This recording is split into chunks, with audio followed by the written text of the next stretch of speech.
In this Grasshopper tutorial, I will like to show you my model everything Grasshopper script.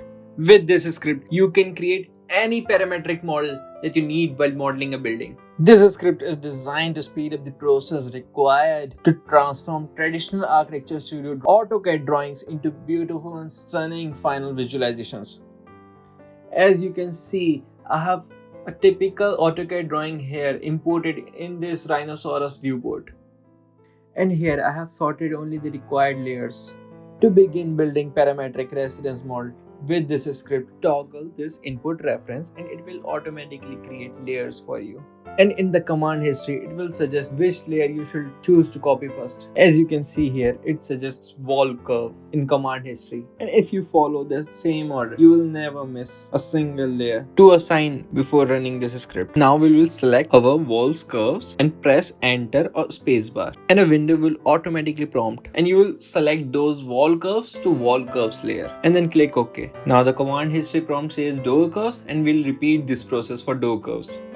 It says door knob geometry, you'll select a door knob geometry. And if you don't have a knob geometry, don't worry, this script got you covered. And I will talk about this feature in a minute. So we'll select a door knob geometry, press enter, a window will appear and we'll copy doorknob to doorknob geometry layer. And now we will select our different types of windows. For example, I have here 7 different types of window geometry. And they are placed in that order. The first one is type 0 geometry, second type 1, third type 2, fourth type 3, and so on. Now we will select our glass type 0 curves and copy them to glass 0 curves layer. And then our command history will suggest us to select glass 0 geometry, and we will do that. We select glass 0 geometry and copy that to glass 0 geometry layer. And then we will repeat this process for window type 1, then window type 2, then window type 3, and so on.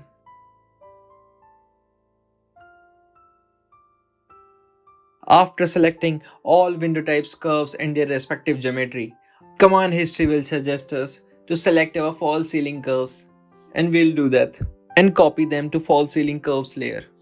Then our command history will suggest us to select false ceiling section geometry by copying false ceiling geometry section to false ceiling geometry section layer. And lastly, we will select Architrave section detail geometry and copy that to Architrave curve layer.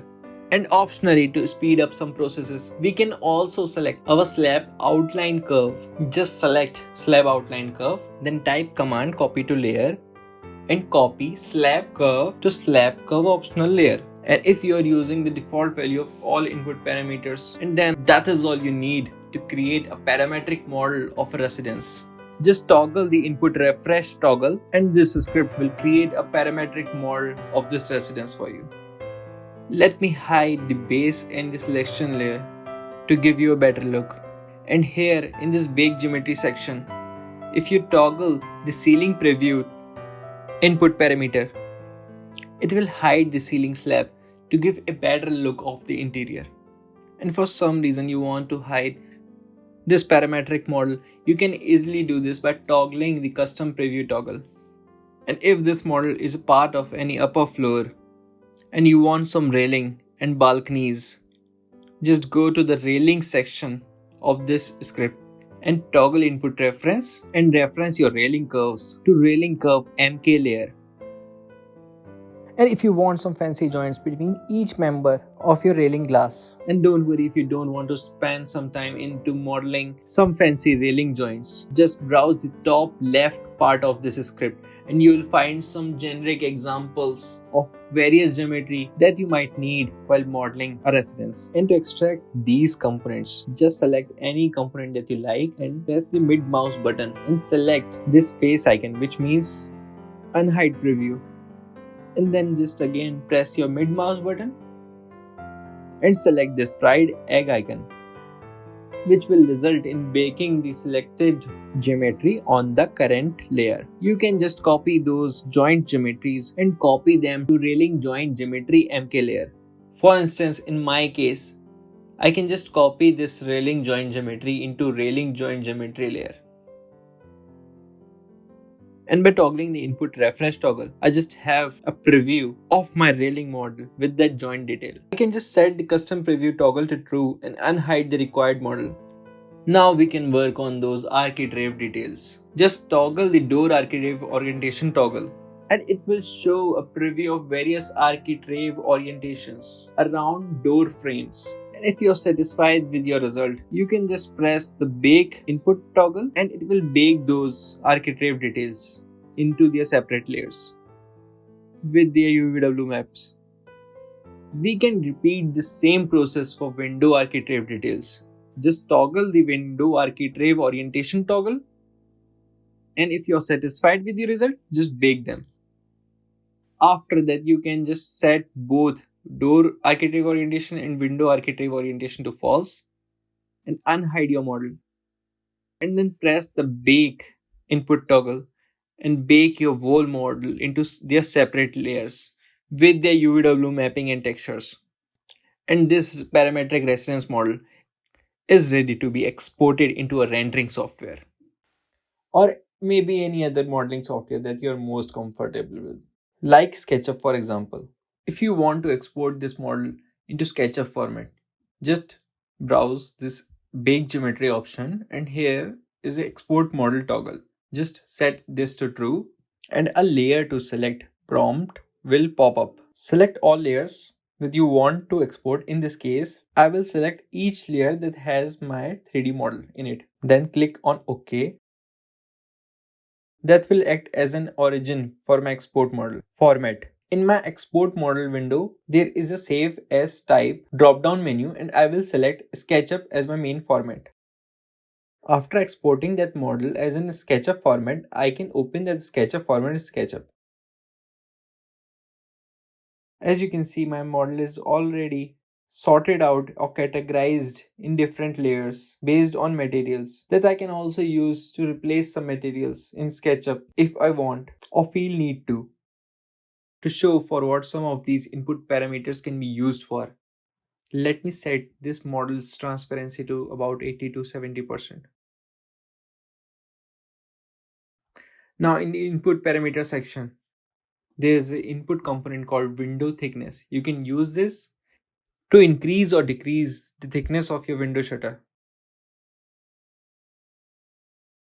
Now we have Windows base cell height input component. As you can see, this component has 7 inputs for each of our 7 types of windows. That is, for window type 0, we have input 0. For window type 1, we have input 1. For window type 2, we have input 2 and so on. We can use this to modify the base height of each window type separately and easily. Base height of type 0 window will also change. And you can use each window base height input component to change base height of respective windows. And now similar to that, we have window peak / lintel height component. And it also have 7 inputs like our previous input component. The value of input 0. Then the lintel height of our type 1 window will also increase. Similar to window thickness input component, I can use door shutter depth input component to change the thickness of door shutters.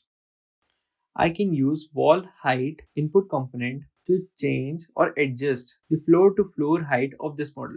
Here, if I decrease the overall height of walls, everything will follow. Now, if I increase its value, heights of each wall will also increase. I can use this skirting input component to change the height of this building's skirting. This slab depth input component can be used to set the depth of slabs. I can set false ceiling toggle to false to hide false ceiling geometry and save some RAM while I'm working on input parameters. And if we set door shutter flush to outside input component to true, door shutters will be flushed outside to the outer boundary wall. And if we set that to false, door shutters then will be flushed to the interiors of this model.